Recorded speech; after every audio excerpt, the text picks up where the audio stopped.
Muchísimas gracias por acompañarnos el día de hoy. Es un gusto presentar un nuevo webinar de la serie Salud y Felicidad del Hospital Médica Campestre. El día de hoy nos acompaña como moderador el Dr. Guillermo Ramírez Núñez, director médico del Hospital Médica Campestre.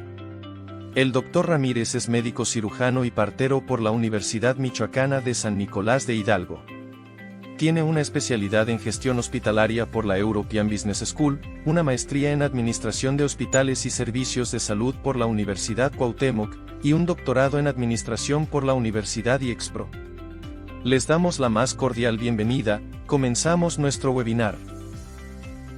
¿Qué tal? Muy buenas tardes. Bienvenidos a este jueves de webinar de la serie Salud y Felicidad que presenta el Hospital Médica Campestre. Pues el día de hoy vamos a festejar justamente conmemorando un día internacional, cómo apoyar durante el Alzheimer. Desde 1994, la Organización Mundial de la Salud y la Federación Internacional del Alzheimer decretaron el 21 de septiembre como el Día Internacional del Alzheimer. Este día justamente busca difundir y sobre todo crear una conciencia sobre este padecimiento y aquellas personas que tienen que cuidar a los pacientes con este padecimiento. El Alzheimer es una enfermedad progresiva y degenerativa del cerebro que provoca el deterioro de la memoria, el pensamiento y la conducta, y es considerada una de las demencias más comunes y se desconoce exactamente cuál es la causa. Se divide en varias etapas. En la primera etapa, justamente el paciente comienza a olvidar de forma repentina procesos de memoria recientes, no importa que hayan pasado 15 o 20 minutos. En la segunda etapa, pues suelen presentarse pérdidas en el lenguaje, funciones aprendidas y de reconocimiento. Y finalmente la tercera etapa se presenta como una afectación en todas las funciones. Y pues para eso tenemos el día de hoy al doctor Marco Antonio Hernández Pliego. El doctor es médico cirujano y partero por la Universidad Benemérita Autónoma de Puebla. Es especialista en medicina interna por la Universidad de Monterrey. Cuenta con una subespecialidad en geriatría por la Universidad de Monterrey. Está certificado por el Consejo Mexicano de Medicina Interna, certificado por el Consejo Mexicano de Geriatría, es miembro del Colegio Nacional de Medicina Geriátrica y miembro de la Academia Mexicana de Geriatría. Doctor, ¿cómo está? Muy buenas tardes, bienvenido a este webinar. Agradezco nuevamente la invitación, doctor Ramírez, a esta plática, el espacio para poder hablar en el Día Internacional de la Enfermedad de Alzheimer. Es para mí una verdadera, es un verdadero gusto tener la oportunidad de estar con ustedes charlando unos minutos sobre esta enfermedad. Muy bien, doctor, pues lo escuchamos. Muchísimas gracias por estar con nosotros. Vamos a dividir esta pequeña charla, en 4 secciones, cada una de las cuales tiene mucha importancia, ya que tenemos algunos detalles antes de llegar de lleno al punto o al meollo de esta plática, que es la ayuda a las personas que tienen enfermedad de Alzheimer, enfocado principalmente a los cuidadores. Entonces hablaremos con términos coloquiales, algo que sea muy accesible para poder entenderlo de la manera más sencilla. Bueno, nuestra primera parte de la charla va a ser esta: demencia no siempre es igual al Alzheimer.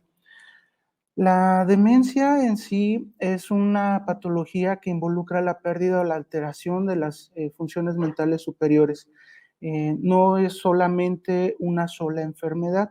Muchas veces cuando hablamos de demencia, de forma directa pensamos que estamos hablando de un problema, de una enfermedad de Alzheimer. Si bien esta enfermedad es la representativa, la más importante, ¿verdad?, de todas las demencias, ¿verdad?, la demencia causada por la enfermedad de Alzheimer, también hay otro tipo de demencias. La demencia por Alzheimer en Latinoamérica y el Caribe produce el 50 al 84% de todos los casos de demencia. Junto a la demencia vascular, a nivel mundial, concentra el 90% de todos los casos. Pero también tenemos otro tipo de demencias, como la demencia frontotemporal, la demencia de cuerpos de Lewy, la demencia asociada a la enfermedad de Parkinson, demencia en infecciones crónicas, como en problemas de sífilis o infección de VIH, demencia por alcohol. Hay muchas causas de demencia. Entonces, no siempre que digamos este término, nos vamos a estar refiriendo directamente a la enfermedad de Alzheimer, pero es importante que sepamos este rubro. También otro punto importante es conocer que actualmente el término demencia médicamente cae en desuso y el nombre correcto es trastorno neurocognitivo mayor, ¿verdad? Aunque de forma anecdótica y coloquial todavía podemos seguir utilizando el término demencia. Todos estos términos son válidos. El único término que no es válido y que hoy en día todavía desgraciadamente se sigue utilizando, ¿verdad? Incluso por compañeros profesionales de la salud, es el término de demencia senil. Desgraciadamente, el 60% todavía de profesionales de la salud en todo el mundo piensan erróneamente que la demencia forma parte del envejecimiento normal. Y en este caso es lo que representa este término, que por alguna razón, a determinada edad, todas las personas vamos a padecer problemas del deterioro de las funciones mentales superiores, que en un momento más vamos a explicar cuáles son esas funciones mentales superiores, ¿verdad? Pero entonces este término no existe, hay que erradicarlo, hay que terminar con él. Y siempre que escuchemos la palabra demencia, hay que adjudicarlo a una causa específica. Muy bien. El final común de todos estos cuadros de demencia es que desgraciadamente condicionan que el paciente sea incapaz de cuidarse de sí mismo y necesitan ayuda en todos los aspectos de su vida. Es un grupo de patologías que desgraciadamente no tienen cura, es progresiva y no directamente es letal. Por sí sola la enfermedad no va a condicionar que la persona en algún momento dado pueda fallecer, pero sí contribuye a que por desgaste físico de la persona pudiera llegar a ser más susceptible para presentar algún tipo de condición que lo haga en algún momento fallecer. Por eso es tan importante el cuidado de esta patología. Ahora, ¿cuál es la importancia de la enfermedad de Alzheimer? Es una enfermedad muy, muy, muy importante, ¿verdad? Como ya lo mencionó el doctor Ramírez, hace algún tiempo comenzó a tener un impacto global este tipo de enfermedades. Se ha determinado que el 21 de septiembre sea el día conmemorativo de la lucha contra esta enfermedad.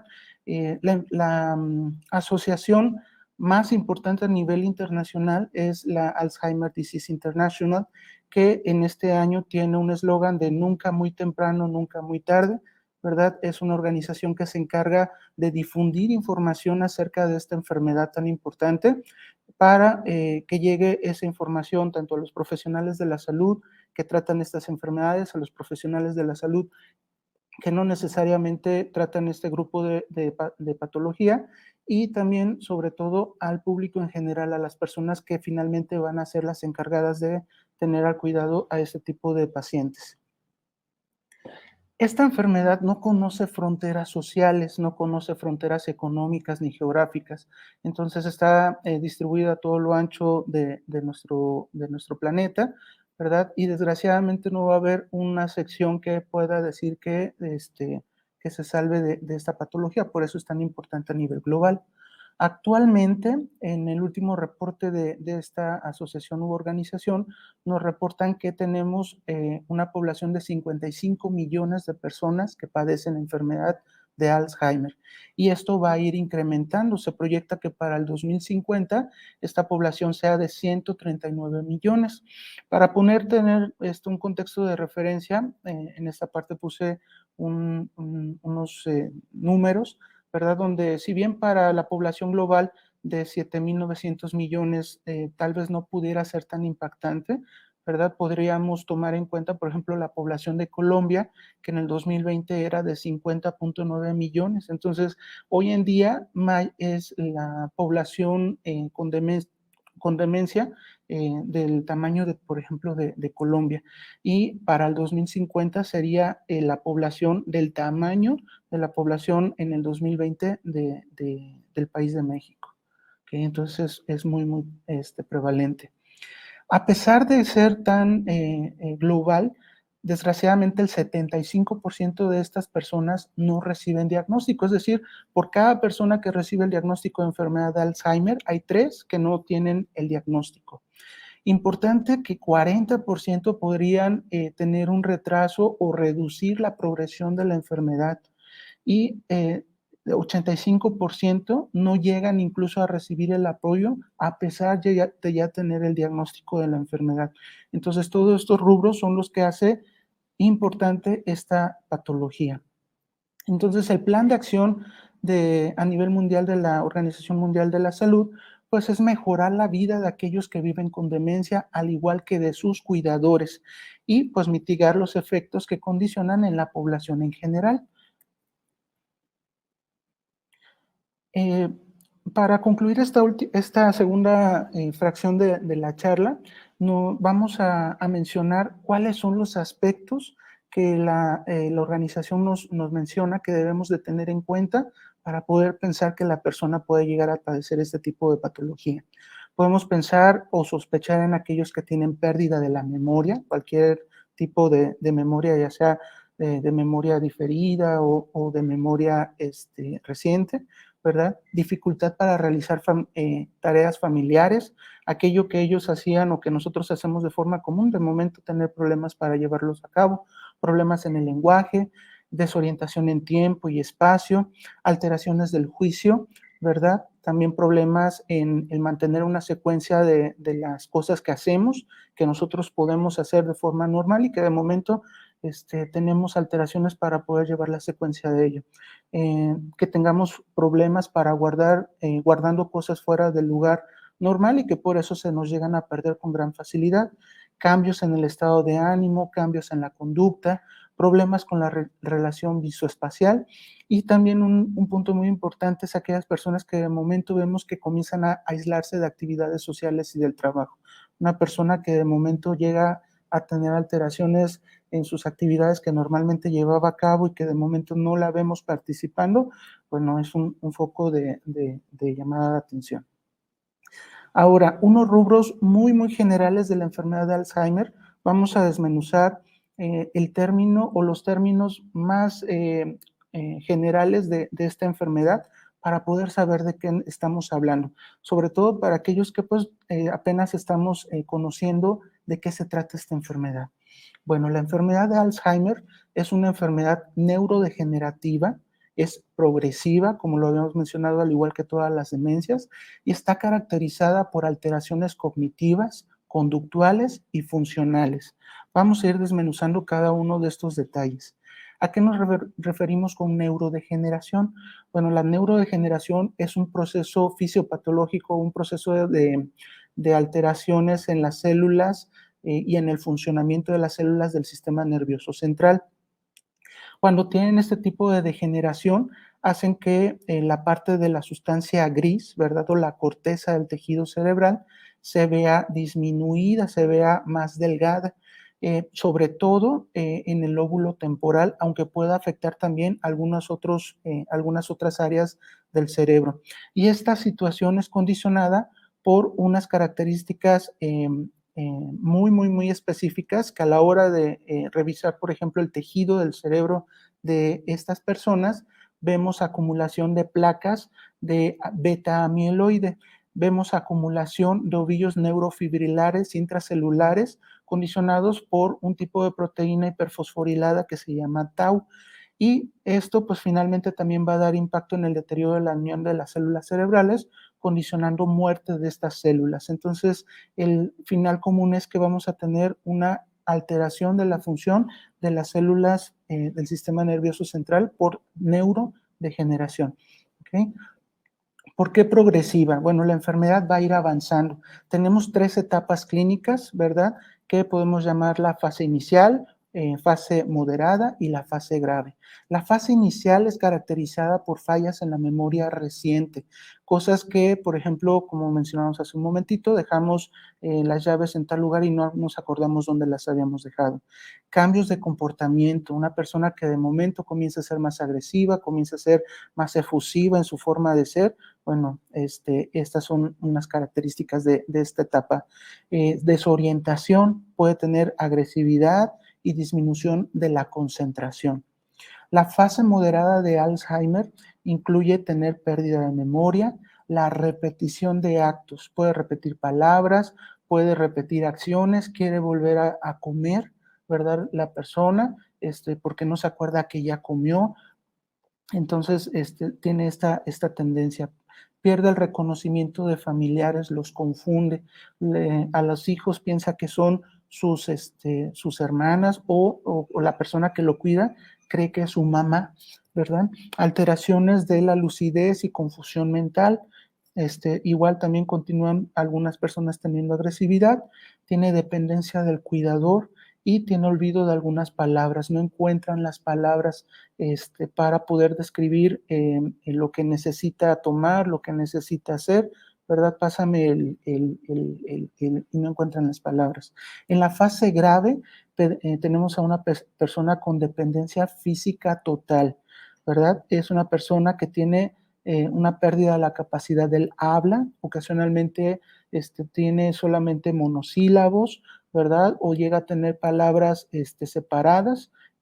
Personas que, por ejemplo, cuando le hacemos una pregunta nos responde algo que tiene muy arraigado. Por ejemplo, el día de ayer una persona que estaba valorando me repetía constantemente su dirección, ¿verdad? Le preguntaba por la hora, por el nombre de la persona que lo acompañaba y solamente me destacaba o me decía la dirección. Hay falta de reconocimiento del propio rostro a la hora de verse, ¿verdad?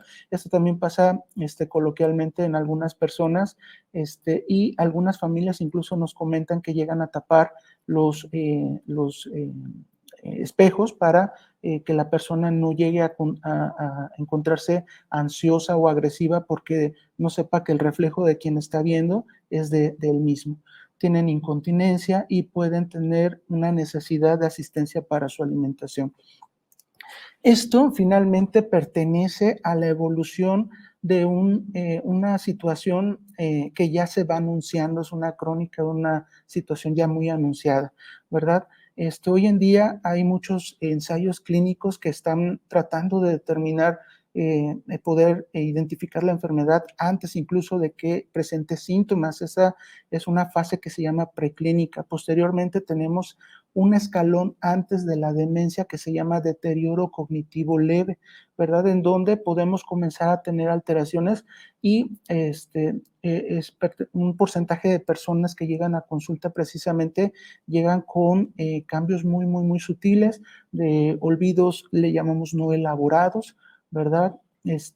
Que no son muy importantes, y entonces comenzamos a buscar cuál es la atribución de esta situación. Muchas veces en esta etapa antes de la demencia podemos encontrar asociación con problemas de tiroides, de problemas hepáticos, de problemas renales, de problemas de déficit de algunas vitaminas, etcétera, ¿verdad? Entonces, esto es importante conocerlo porque cuando ya tenemos problemas gruesos, ya pasó algún tiempo como en algunas otras enfermedades, ¿verdad? Y precisamente el eslogan que mencionaba de este año de la Asociación Internacional de Alzheimer es nunca es muy temprano ni nunca muy tarde, nunca muy temprano. Cuando veamos ese tipo de sintomatología hay que acudir y tampoco muy tarde, ¿verdad? No creamos que ya nuestro paciente ya no tiene remedio, ya no tiene forma de cómo ayudarse. Bueno, las alteraciones cognitivas son precisamente alteraciones de las funciones mentales superiores. Las funciones mentales superiores son situaciones que nosotros con el paso de la vida vamos desarrollando, ¿verdad? La abstracción, el recuerdo diferido, la orientación en tiempo, espacio, persona, la fijación, ¿verdad? Cuando tenemos que recordar, por ejemplo, el nombre de una persona que nos acaba de presentar un amigo, ¿verdad? Alteraciones en el lenguaje, la identificación de objetos, en la atención. Todas estas son funciones mentales superiores y muchas de estas pueden estar alteradas. Habitualmente en años anteriores teníamos que considerar que la persona tenía que padecer un problema amnésico, un problema de memoria, ya sea de memoria reciente o del recuerdo diferido, pero hoy en día la definición ha cambiado y pueden tener alteraciones que no tengan que ver con cambios en memoria, ¿verdad? En otros dominios o en otras funciones mentales superiores, o bien pueden tener combinación de estos problemas amnésicos y también de problemas de lenguaje, la abstracción, etcétera. Nuestro clínico, nuestro médico nos va a evaluar con distintos tipos de técnicas, ¿verdad? Las más comunes son el mini mental, el MoCA, el Minicoc y el NeuroSí. De estas, la más tradicional, la más común y la más rápida es el Minimental. Entonces, lo más común es que nuestro médico nos va a evaluar con un test o con una evaluación de 30 puntos, de la cual se van a evaluar todos los dominios que acabamos de mencionar, y de acuerdo a nuestro desempeño nos va a dar un puntaje, y de acuerdo a ese puntaje la representatividad de si hay fallo o no hay fallo en nuestras funciones mentales superiores. ¿Qué nos referimos con las alteraciones conductuales? Bueno, la persona puede llegar a tener depresión, puede tener agresividad, ¿verdad? En este caso, por ejemplo, hay algunas personas que ya de por sí tienen un carácter fuerte, pero que ahora nos comenta la familia que comienza a tener más agresividad, como que ya no tiene ese límite que antes tenía. Puede tener ansiedad, exaltación, puede tener apatía, es decir, como que ya no quiere hacer las cosas.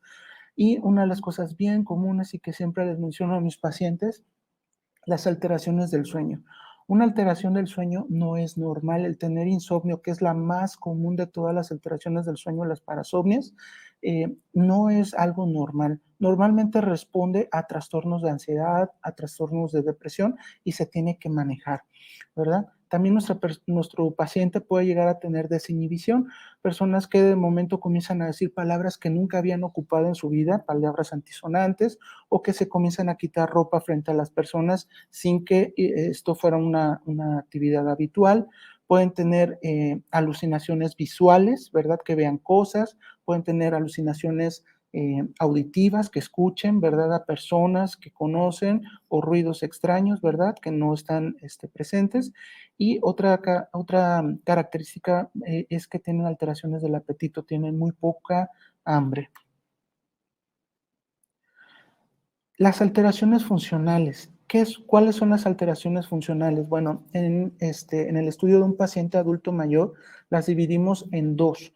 Unas que son las actividades básicas de la vida diaria, ¿verdad? En las cuales son, para en simples términos, actividades que nosotros realizamos dentro de casa, como bañarnos, vestirnos, ocupar el baño, la movilidad, la continencia fecal, urinaria, el poder alimentarnos por nosotros mismos.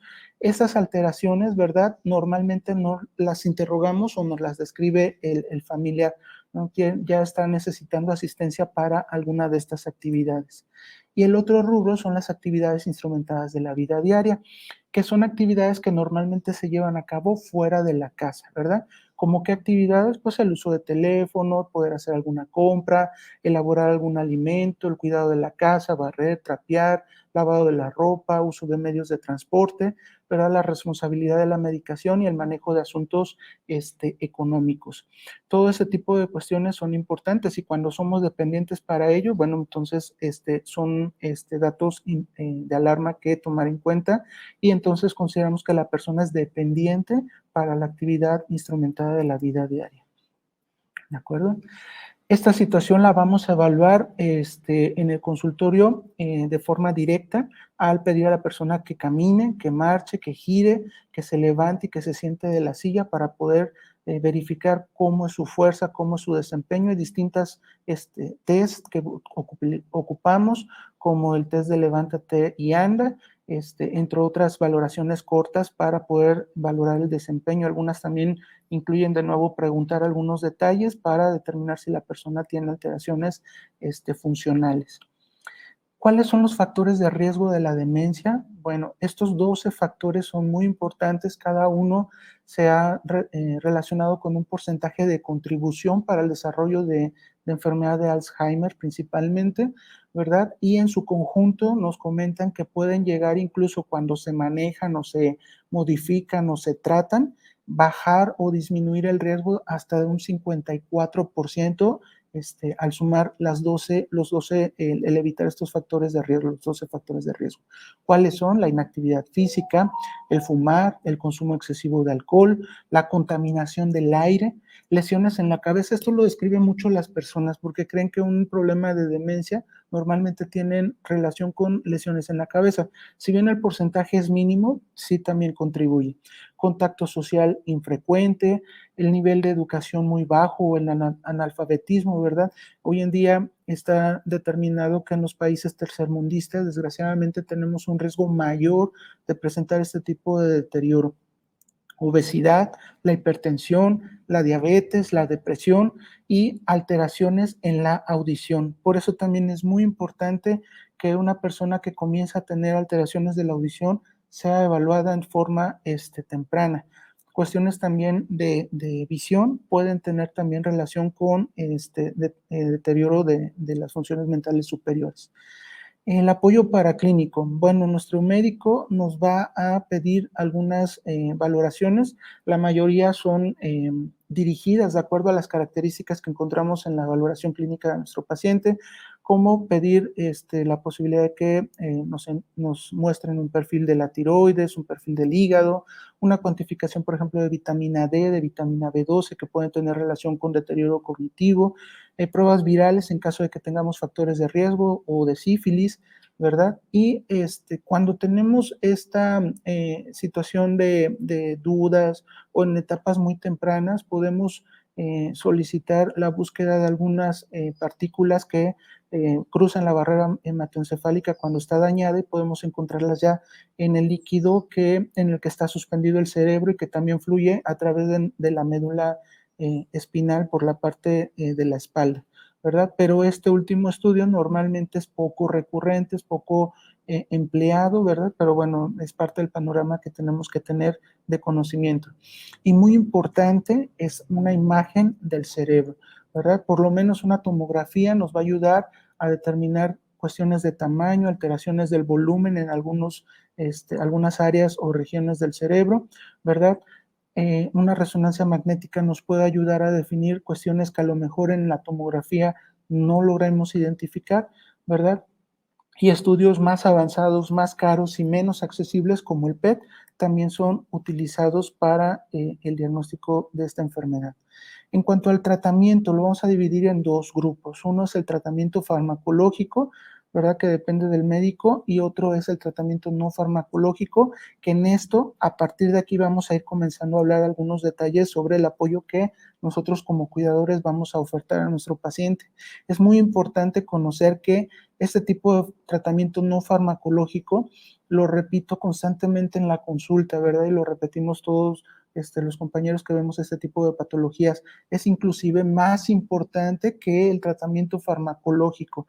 ¿Verdad? No vamos a depender de una píldora o de un parche para poder conseguir que la persona tenga un mejor desempeño cognitivo. Necesitamos activarla, ¿verdad? El tratamiento farmacológico incluye inhibidores de acetilcolinesterasa y de esos tenemos 3 medicamentos con distintos nombres comerciales. Son la galantamina, el donepezilo y la ribastigmina. Inhibidores de la N-metil de aspartato, que es la memantina, ¿verdad? Y estos son los medicamentos, estos dos primeros números son los medicamentos que nos ayudan a enlentecer la enfermedad. Los primeros, ¿verdad? Son para enlentecer la enfermedad en etapas leves, ¿verdad? O tempranas y moderadas. Y los inhibidores como la memantina son ocupados en etapas avanzadas, ¿verdad? De moderadas a avanzadas. Los antipsicóticos los vamos a utilizar para limar o mejorar las manifestaciones de psicosis o todas las alteraciones como los cuadros de ansiedad, las alteraciones de agresividad, las alucinaciones, etcétera.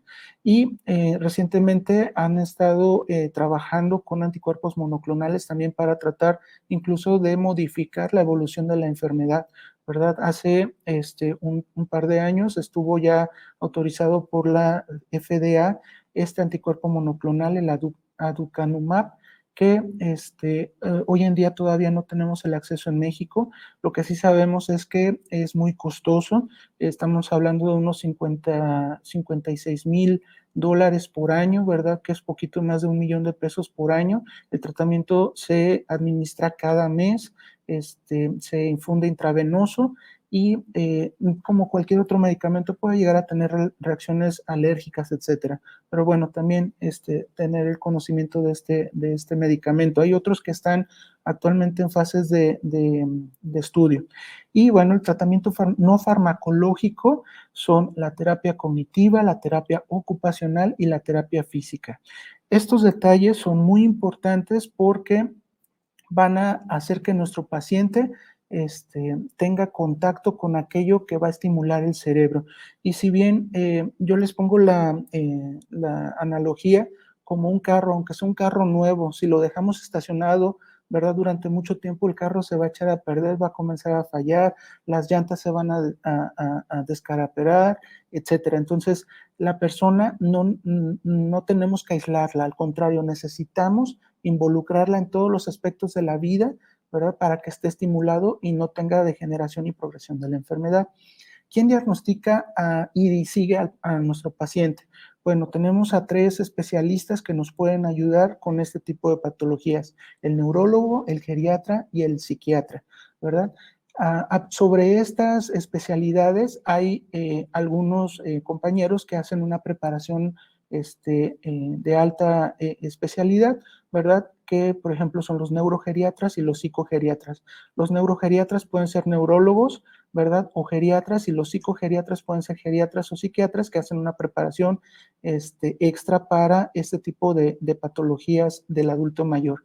Y el psicogeriatra, bueno, también se hacen llamar psiquiatras de los adultos mayores, que nos ayudan mucho, sobre todo cuando estas alteraciones de alucinaciones del comportamiento no logramos controlarlas, y entonces ellos nos apoyan bastante para ajustar el tratamiento en caso de que fuera necesario. También nos vemos apoyados de algunos otros profesionales de la salud, como el psicólogo, el neuropsicólogo, el tanatólogo, la nutrióloga clínica, un especialista en rehabilitación física y a su vez del fisioterapeuta, ¿verdad? Que es el que nos ayuda a llevar a cabo la terapia que prescribe el médico especialista en rehabilitación física. Y ahora sí, llegando a esta última parte, ¿verdad? La más importante por la cual está diseñada esta plática. ¿Cómo podemos ayudar a nuestro paciente a enfrentar la enfermedad de Alzheimer? Primero que nada, tenemos que tener en cuenta que nuestro familiar tiene un contexto, tiene una vida, tiene antecedentes, ¿verdad? No es un niño. Muchos todavía llegamos a describir que este tipo de pacientes son como niños. No, no son como niños, porque los niños aprenden al estar haciendo una actividad constantemente. Nuestro adulto mayor no lo va a aprender. Y es aquí el primer punto, el primer bache que vamos a tener con nuestros adultos mayores que padecen Alzheimer, porque es muy desgastante, ¿verdad? Tener que estar viendo a una persona a la cual le tienes que estar diciendo constantemente algo que ya le dijiste, que no te reconoce, que te insulta, que te golpea, etcétera. Entonces es una persona que no se tiene que gratificar o se tiene que identificar como un niño, ¿de acuerdo? Entonces es una cuestión que a lo mejor de forma coloquial lo identificamos de esta forma, pero es una persona con un contexto propio, ¿verdad? Un papá, un hermano, una hermana, un hijo, un tío, ¿verdad? Que merece su atención especial. Los pacientes deben de mantenerse activos y deben de hacer cosas placenteras, y esto finalmente va a añadir un significado importante en sus vidas, ¿verdad? Hay que ayudarlos a hacer actividades recreativas que mejoren la interacción social, la relajación y la estimulación cognitiva. Es bien importante, ¿verdad?, que este punto de tener a la persona tratando de que evitemos que esté estresada, angustiada, que haya un lugar donde normalmente pues crecen, ¿verdad? O vivimos en un ambiente donde pues hay niños, gritan, corren, a lo mejor van a tener problemas también, que se están peleando los hijos por el cuidado del papá o de la mamá, etcétera. Entonces hay que tener mucho cuidado para que el ambiente sea un ambiente propicio para que la persona no desarrolle problemas importantes psicóticos, ¿verdad? Hay que prevenir la depresión. Siempre que veamos a una persona que tenga rasgos de depresión, que bueno, no es el motivo de la plática, pero ese tipo de persona que se apaga, que se aísla, ¿verdad? No necesariamente vamos a encontrar a una persona que esté llorando, ¿verdad? No necesariamente nos va a decir la persona que se siente triste, ¿no? Se va a ver en su comportamiento. Entonces, todo este tipo de prácticas van a reducir que la persona se vea inmiscuida en un círculo vicioso como tener a un león enjaulado, ¿verdad? Porque ya comenzamos a decirle que ya no haga tal cosa, que no se acerque a la estufa, que no se involucre en tal actividad. Bueno, entonces, ¿qué hago? ¿Verdad? Entonces el paciente comienza a andar de un lado a otro, se comienza a inquietar, ¿verdad? Va a disminuir este tipo de prácticas, las conductas de estrés, y va a fomentar la autonomía y la independencia de la persona. ¿Qué vamos a hacer? Bueno, vamos a procurar que la persona continúe haciendo estas actividades de la vida diaria. Hay que reforzar que la persona se sienta útil e incluida en su entorno, realizando actividades domésticas que todavía tiene la capacidad de hacer, que si bien puede tener lentitud, ¿verdad? O errores en el desempeño de estas actividades, hay que promover que las haga, que participe en la elaboración de un platillo, que pueda barrer, que ponga la mesa, que doble o organice la ropa, que saque la basura, que lave los platos, siempre supervisándolo, ¿verdad? No necesariamente estar ahí a un lado de él, pero sí tenerlo a la vista y con objetos, claro, que no vayan a involucrar peligro para él o para su entorno. Los detalles de la jardinería son muy estimulantes para ellos. Normalmente la mayoría de las personas ya saben que tienen su rutina de que se levantan, van, riegan las matas, las macetas, ¿verdad? Ellos son los que se encargan de estarlas regando constantemente y tener en cuidado de las flores o del pasto de la casa.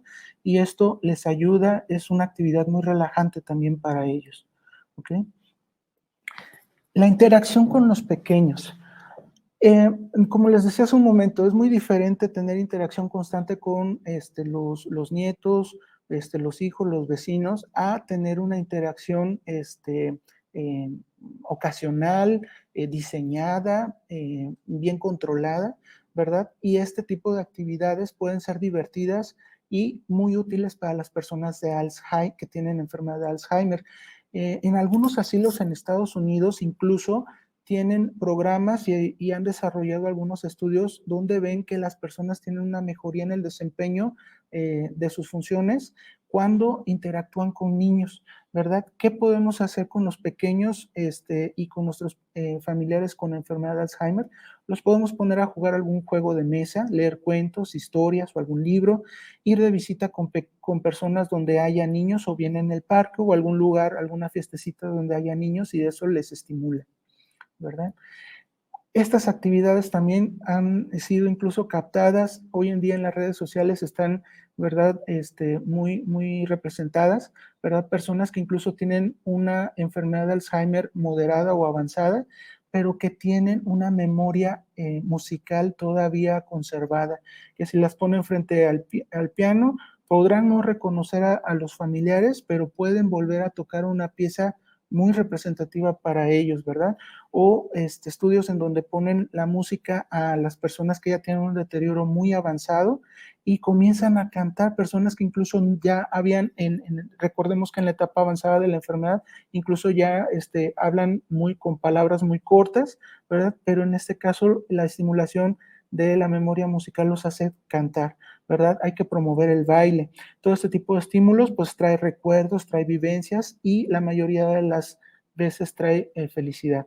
Hay que motivarlas a cantar, a bailar, comentar, por ejemplo, alguna canción, el género o el cantante, recordar qué estaba sucediendo cuando tal canción era popular, ¿verdad? O ponerles música y que ellos adivinen el nombre de la canción o que adivinen quién la está cantando. En etapas tempranas de la enfermedad, aquí se borró el encabezado, salir de la casa. Salir de la casa es bien importante. Aquí en el archivo que revisé nos decía que principalmente en etapas tempranas de la enfermedad, ¿verdad? Es muy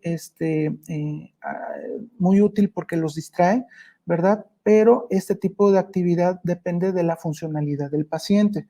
Ok, tal vez no necesariamente los vamos a sacar a caminar, ¿verdad? podemos llevarlos en silla de ruedas a las personas que ya tienen una enfermedad moderada o avanzada, sobre todo para que evitemos que pudieran caerse o poder avanzar de una forma un poquito más rápido. Les comento algunos pacientes o familiares de pacientes que pueden llevar, por ejemplo, a hacer alguna actividad común, por ejemplo, ir a pagar el recibo del agua, ¿no? Pero saber que obviamente ese día que nos va a acompañar papá, que nos va a acompañar mi hermano que tiene esta patología, pues le vamos a dar el tiempo necesario para que no lo llevemos corriendo y no esto condicione problemas. Tiene que tener un ambiente tranquilo, tiene que tener un acceso fácil y rápido al baño. Y el servicio en restaurantes de preferencia que sea también rápido para que la persona no comience a tener problemas, ¿verdad? Y que tenga opciones del menú adecuadas. ¿A dónde los podemos llevar? Podemos llevarlo como cualquier otra persona, al parque, a una exposición, a un restaurante, al zoológico, ¿verdad? Museos, etcétera. Esto depende de la persona y de los gustos de esta persona, ¿verdad? Ejercicios de estimulación cognitiva. Los ejercicios de estimulación cognitiva van a ayudar a que la persona siga activa y mantenga su autonomía, facilita la relación con sus familiares y con los cuidadores y mantienen activo y entretenida a la persona. ¿Qué podemos hacer? Podemos organizar juegos y participación de varias personas, completar palabras en frases con letras faltantes, adivinar palabras partiendo de la letra inicial, lluvia de palabras, ¿verdad? Sobre algún rubro en específico o campos semánticos, ¿verdad? Decir los nombres de colores o nombres de animales. Esto también, por ejemplo, nos ayuda para evaluarlo en la consulta, pero lo podemos trabajar también en casa como parte de la estimulación cognitiva. Podemos ayudarnos de muchos materiales que están hoy en día circulando en internet, ¿verdad? Sopas de letras sencillas, laberintos sencillos, crucigramas, rompecabezas. Obviamente que depende también de la etapa en la que estemos de la enfermedad. Podemos utilizar puzzles o rompecabezas más grandes o más pequeñitos, ¿verdad? Memoramas, actividades para unir puntos y formar figuras, juegos de mesa, ¿verdad? Esto es algo que les comento, incluso no necesita ser algo tan elaborado. Juegos de mesa que podamos jugar con nuestro familiar o en familia, ¿verdad? El juego de la oca, serpientes y escaleras, memoramas, lotería, dominó, podemos jugar ajedrez, podemos jugar cartas, damas chinas, cualquier juego prácticamente de mesa, ¿verdad? Reconocer objetos con el tacto, son cuestiones que nos ayudan. Podemos poner a la persona a iluminar mandalas o a iluminar imágenes, o puede llevar a cabo también actividades de manualidades, ¿verdad? Algunas asociaciones de personas con enfermedad de Alzheimer hacen manualidades y las venden para obtener recursos también para la misma asociación y poder seguir con esta promoción de la información, ¿verdad? Sobre la enfermedad. En algunas otras personas pueden también ser útil los sudokus, ¿verdad? O nosotros a lo mejor que ya estamos involucrados con juegos de video, pues también pueden ayudarnos a estimularlos, ¿verdad? Hay que planear en base a las capacidades de la persona que está afectada. No le vamos a poder hacer, por ejemplo, un sudoku a una persona que tiene ya una enfermedad avanzada, una enfermedad moderada, ¿verdad? Pero a lo mejor sí podamos estimularlo con a lo mejor cartas de colores que nos diga qué colores son, ¿verdad? Entonces hay que adecuarlo a la persona. Buscar que la persona disfrute de la actividad, que no se frustre, que no sea incómodo y que no lo rechace, ¿verdad? Son puntos importantes para definir qué tipo de actividad nos va a ayudar. Actividades que sean entretenidas, estimulantes, participar o ser espectadores, ¿verdad? No necesariamente necesitamos que la persona haga la actividad, sino que también a lo mejor va a haber otro grupo de personas que solamente observe. Y bueno, todo esto se tiene que ir evaluando de acuerdo a la persona en específico. Actividad física, muy, muy importante. La actividad física nos va a ayudar a mejorar la circulación a nivel cerebral, ¿verdad? Y esto va a ayudar también a que no haya deterioro y no haya esas degeneraciones de las que hablábamos a nivel del sistema nervioso central. También depende de la etapa de la demencia o en este caso de la enfermedad de Alzheimer.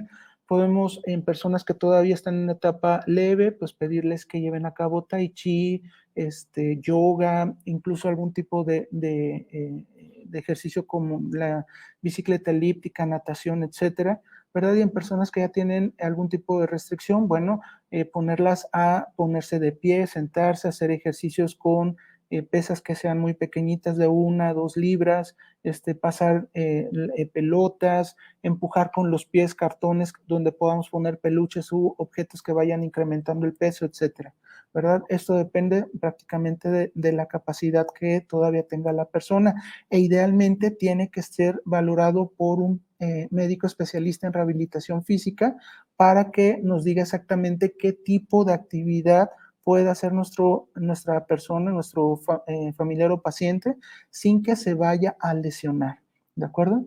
¿Qué alimentos se deben evitar? Bueno, hay algunos alimentos, ¿verdad?, que sabemos que, como mencionamos en los factores de riesgo, pueden tener relación tanto con diabetes, hipertensión u obesidad, y entre estas, pues, el consumo inadecuado de azúcar, sal, mantequilla, bebidas azucaradas, carnes rojas, alimentos procesados, donas, alcohol.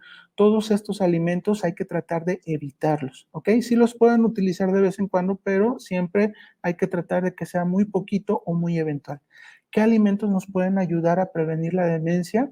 Bueno, alimentos como los preparados con aceite de oliva, arándanos o blueberries, espinacas, frijol, el pescado, de entre ellos, por ejemplo, el muy recurrido el salmón, el té verde, lácteos bajos en grasa y en azúcar, como el yogur griego, y el consumo del agua, muy, muy importante. La persona que acompaña a nuestro paciente siempre nos pregunta, cuando ellos habitualmente manejan, ¿cuándo puede todavía conducir nuestro paciente? Depende de muchas situaciones. Algunos países, por ejemplo, en esta imagen de la extrema izquierda de abajo, vemos que en países como en Costa Rica hay algunos rubros que toman en cuenta para permitirles todavía a las personas poder conducir un vehículo, ¿verdad? Y hay que tomar en cuenta déficit visual, déficit auditivo, que la persona todavía tenga capacidad de espacios, de observar letreros y entenderlos, ¿verdad? Y esto va a ser siempre muy complicado para nosotros como cuidadores o familiares, porque la persona en etapas normalmente iniciales se resiste a dejar de manejar. Entonces es un punto que siempre se tiene que manejar preferentemente en consulta, ¿verdad? Para poder apoyar al cuidador con este tipo de decisiones. La capacidad financiera. Desgraciadamente, nuestros pacientes, por este deterioro de la mente, pueden tener riesgo de ser explotados, y un poder notarial nos puede ayudar a que esto funcione como una albacea a algún familiar, ¿verdad? Para que en el momento en el que la persona ya no tenga la capacidad de poder tomar decisiones financieras, bueno, las pueda tomar la persona que hayan elegido. Entonces, por eso también es importante que en etapas iniciales se pueda definir este tipo de detalles. La planificación anticipada de la atención es fundamental, sobre todo en la demencia avanzada. Por eso también se tiene que plantear antes de, si bien no está muy bien normada en nuestro país, solamente en algunos estados apenas está en pañales, es importante conocer qué detalles de nuestro paciente van a ser aceptados por él para llevarse a cabo cuando él ya no pueda físicamente o emocionalmente tomar una decisión, ¿verdad? Y hay que tratar de entender esta situación y aceptarla, ¿ok? Entonces, ¿cuáles van a ser los límites del manejo que nuestro familiar va a aceptar? Esto, en una diapositiva también quise incluir cuáles son los detalles que nosotros como cuidadores tenemos que tomar en cuenta para decir que esto ya nos está afectando. Bueno, que nosotros tengamos una alimentación poco saludable, que haya cambios inusuales en nuestro peso, ya sea que aumentemos o bajemos de peso, que tengamos una mala calidad del sueño, que nos sentamos deprimidos, infelices o con problemas para el cuidado de nuestro familiar, ¿verdad? Son detalles muy importantes que tenemos que tomar en cuenta para ver que también esta situación del cuidado de nuestro familiar nos está afectando. Hay que decidir, ¿verdad?, en etapas moderadas y avanzadas, que nuestro familiar probablemente ya no pueda estar en casa solo. Es una opción muy plausible, es que haya un cuidador pagado, ¿verdad? Que lo acompañe cuando nosotros no estemos en casa y que lo ayude a hacer todo este tipo de terapias y que lo esté acompañando físicamente. O bien también podemos llevarlo a estancias de día que nos van a ayudar a hacer todo este tipo de terapia física, cognitiva, etcétera, que nos va a ayudar a que nuestro paciente no se retrase y no tenga una progresión de la enfermedad. Y esto de la casa de reposo es muy importante para algunas familias porque desgraciadamente es algo a lo que nadie en México, sobre todo por nuestra idiosincrasia, no queremos llegar, ¿verdad? A ser aislados en un lugar como una casa de reposo. Pero en algunos casos en particular, desgraciadamente, en casa, incluso la persona es un poco más maltratada, ¿verdad?